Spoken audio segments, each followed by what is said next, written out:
Olá, eu sou o professor Gilvan Araújo e você está no canal Fragmentos Teóricos. Por aqui apresentamos temas ligados às ciências humanas, ciências sociais e ciências sociais aplicadas. No nosso vídeo de hoje, iremos falar sobre a trajetória da telenovela brasileira nas décadas de 1950 e 1960. Mas antes, inscreva-se no nosso canal, dê um like no vídeo e insira o sininho para receber os nossos novos vídeos. Bem, tudo pronto? Então vamos lá? Solta a vinheta, Ivo! Muita gente acredita que as telenovelas são uma bobagem, que essas histórias ficcionais contadas em capítulos não acrescentam absolutamente nada em nossas vidas. Bem, me permita discordar de quem pensa assim. Afinal de contas, as telenovelas são um produto da indústria cultural e parte da cultura de massa. Movimentam bilhões de dólares em todo o mundo. No caso específico do Brasil, são os carros-chefes das emissoras de TV. Também empregam milhares de trabalhadores e movimentam um enorme mercado de consumo. As novelas de televisão, como conhecemos hoje, tiveram sua origem nos romances folhetins do século XIX. Esses romances eram publicados nos rodapés dos jornais impressos ou de forma seriada em livros. Até que em 1940, os Estados Unidos começaram a transmitir esses romances pelo rádio. O modelo ficou conhecido como soap opera, ou ópera de sabão, devido ao fato dos seus primeiros anunciantes serem fabricantes de sabão. Em 1941, a radionovela chega ao Brasil. E em 1950 é a vez da televisão aportar no país pelas mãos do empresário Assis Chateaubriand. Um ano depois, no dia 21 de dezembro de 1951, foi ao ar a primeira novela nacional, Sua Vida Me Pertence, de Walter Foster. A novela tinha 25 capítulos, com 20 minutos de duração cada um. Na década de 50 e até meados da década seguinte, o teleteatro era o programa ficcional de maior audiência da televisão brasileira. Inclusive na primeira emissora de televisão do Brasil, a TV Tupi de São Paulo, e nas outras também, e em todos os horários. A partir daí, a telenovela começa a ganhar espaço e pode ser subdividida em duas matrizes, o romantismo e o modernismo. Segundo Lília Junqueira, em seu livro Desigualdades Sociais e Telenovelas, Relações Ocultas entre Ficção e Reconhecimento, essas duas matrizes podem ser subdivididas em outros desdobramentos ao longo do tempo, como melodrama, dramas da vida e do amor, o modernismo personalista, baseado no movimento literário modernista, e o patriarcalismo, a dominação do homem branco e adulto sobre as mulheres, os negros e jovens. Nas décadas de 1950 e 1960, há uma predominância da primeira matriz, o romantismo, cujo gênero da telenovela predominantemente era o chamado capa-espada. Novelas com histórias melodramáticas, fantásticas, longe da realidade brasileira e apoiada na literatura estrangeira, no teatro e no rádio. Sob esse gênero, de 1965 a 1969, foram produzidas 25 novelas no Brasil. A primeira novela exibida pela Globo foi Ilusões Perdidas, de Enia Petri, sob a direção de Líbero Miguel e Sérgio Brito. A novela estreou no dia 26 de abril de 1965 e seu último capítulo foi ao ar no dia 30 de julho daquele mesmo ano. Ilusões Perdidas trazia Leila Diniz e Reginaldo Faria como par romântico da trama. A última produção de novela sob o gênero de capa-espada começou a ser levada ao ar pela Rede Globo em 1969. Longe da realidade brasileira, A Cabana do Pai Tomás, de Ed Maia, entrou no ar no dia 7 de julho e seu último capítulo foi exibido no dia 1º de março de 1970.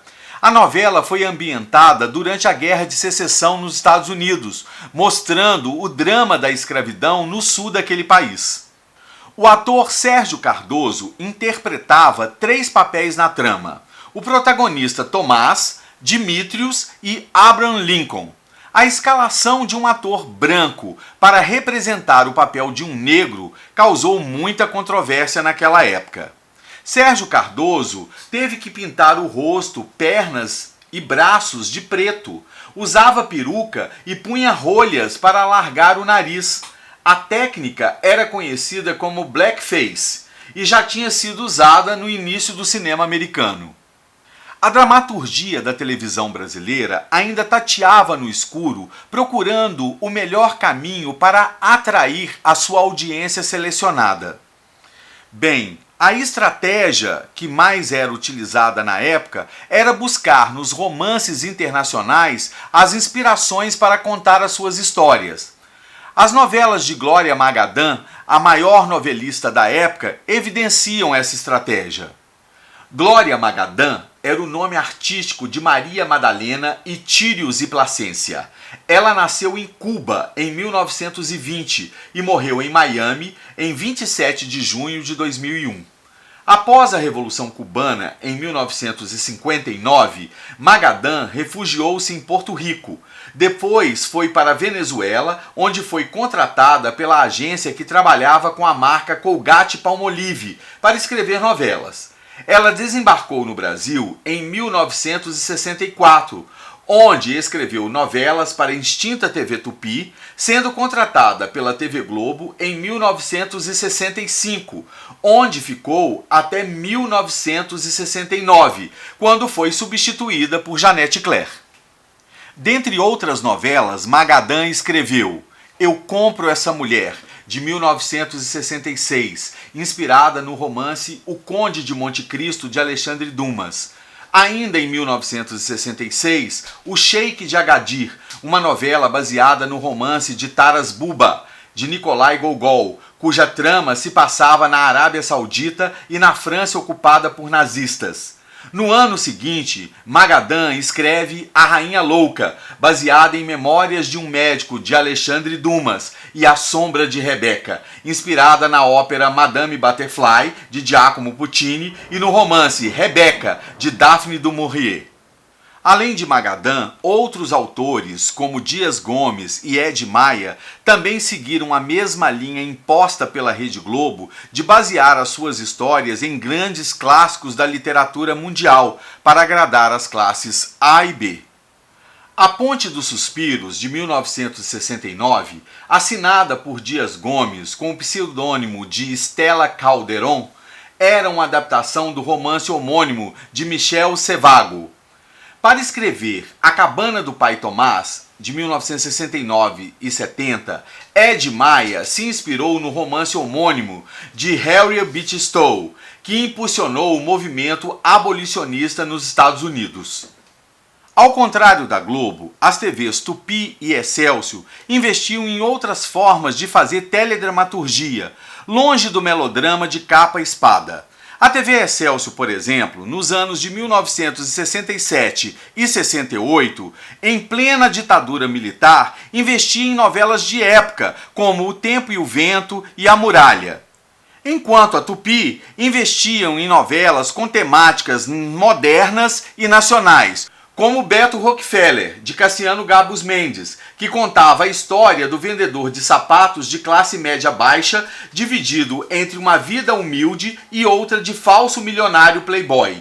E Nino, o Italianinho, de 1969 também, de Geraldo Vietri e Walter Negrão, que contava a história de um imigrante italiano que monta um açougue no Bexiga, em São Paulo. Aliás, foi por iniciativas como essa, principalmente da TV Tupi, que as telenovelas começaram a conquistar um público além das classes A e B, e principalmente conquistar um público que antes era do teleteatro e passou a ser das telenovelas. Sobre Beto Rockefeller, algumas curiosidades. A novela teve 230 capítulos, que foram ao ar 2 ou 3 vezes por semana durante mais de um ano. Pelo seu longo tempo de exibição, Vários atores e atrizes tiveram estafa, esgotamento e tiveram que tirar férias durante o decorrer da novela, assim como diretores e escritores também. Apesar de todos os problemas, Beto Rockefeller foi um grande sucesso de audiência. E mais do que uma novela, foi um marco divisor da matriz do romantismo para a matriz do modernismo na produção de telenovelas brasileiras. A trama foi a grande aposta da Tupi para o horário nobre das 8 horas e abriu o caminho para um novo formato que passou a ser seguido pelas demais emissoras. Beto Rockefeller abandonava as atitudes dramáticas e artificiais presentes nas novelas. Os tons dos diálogos eram coloquiais e usavam gírias e expressões da vida cotidiana, ao contrário das novelas até então, que usavam uma linguagem muito formal. O próprio protagonista da trama, interpretado pelo ator Luiz Gustavo, tomou ares de anti-herói, ou seja, desmistificou aquela ideia do mocinho no cavalo branco que irá salvar a mocinha das garras do malvado vilão, tornando-se mais humano, tendo atitudes boas ou más, igual a todo mundo. Muitos atores e atrizes improvisavam suas falas fora do script, algo totalmente novo no jeito de fazer novelas. Outra inovação de Beto Rockefeller foi a utilização de notícias publicadas pelos jornais da época dentro da trama. As notícias mais sensacionais e as fofocas mais quentes eram comentadas pelas personagens dentro da novela, dando ao público uma obra de ficção com um sabor de realidade. Até a trilha sonora foi inovadora nessa novela, deixando de lado temas sinfônicos tocados por orquestras para utilizar hits populares da época, como os Beatles, Rolling Stones e Bee Gees. Foi a partir daí que o público começou a identificar as personagens através dos seus temas musicais. Beto Rockefeller fez tanto sucesso que ficou mais de um ano no ar. Na TV Globo, Véu de Noiva, de 1969, escrita por Janete Claire, foi o primeiro folhetim do gênero realista levado ao ar. Já na sua chamada, a novela deixava claro do que se tratava esse novo gênero. Em Véu de Noiva, tudo acontece como na vida real. A dramaturgia envolvida no gênero realista trazia enredos modernos, diálogos coloquiais e tramas paralelas. O cenário era a cidade do Rio de Janeiro e pela primeira vez uma novela lançou um disco com a sua trilha sonora musical.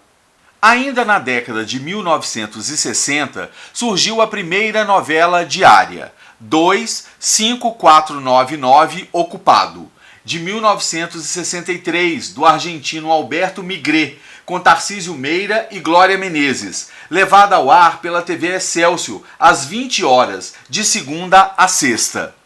Foi assim que a telenovela começou a fazer parte do cotidiano nacional.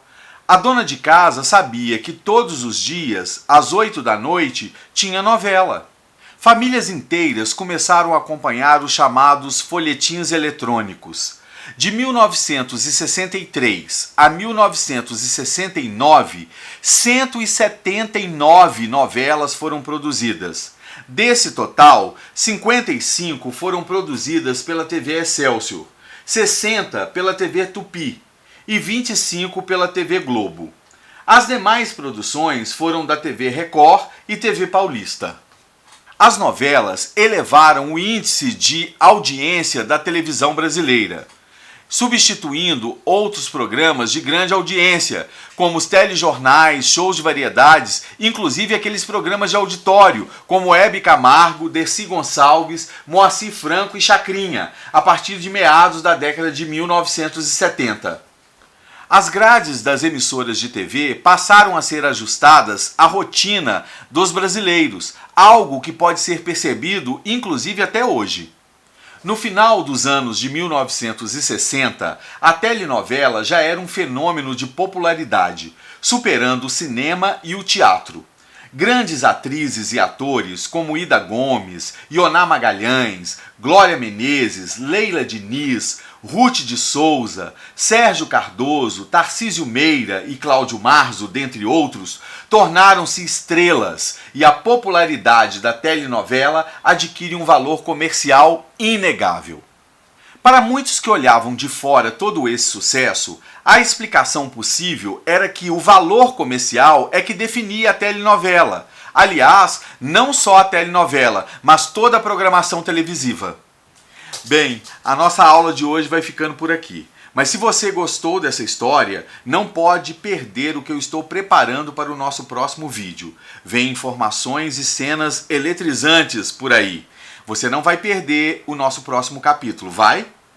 Bem, eu espero por você em nosso próximo fragmento teórico. Até lá!